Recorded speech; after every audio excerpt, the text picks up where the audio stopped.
If you're looking for your Gemini API key, you won't find it in the settings of the Gemini window. Instead, you want to go to the aistudio.google.com website, and this is going to be linked down in the description below.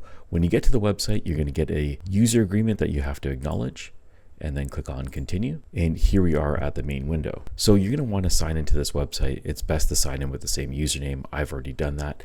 Over here on the right hand side, we have the create API key button. We'll go ahead and click on that. And now you can give it a name. You can give it any name that you'd like.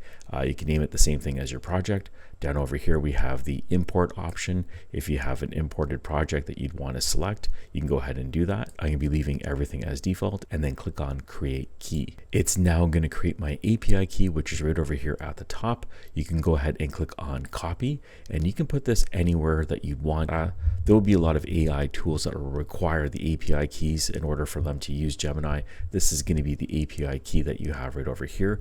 This is going to be unique to you and you alone. I don't recommend sharing this with anybody else. Once you have that, you can go ahead and click on the X button. Anytime that you want to access this key, you can go back to the same page and you'll have a list of API keys over here. You can even filter them by project. Over here on the right hand side, you can go ahead and click on it to copy it. Right now we're in the free tier, but if you want to make sure that you have enough credits, you can set up billing and you'll be able to buy more credits for your account. And that's how you do it. That's how you get your API key for Gemini. I hope you found this video useful. If you did, please smash the like button, subscribe for more. Thank you for watching. Catch you on the next one.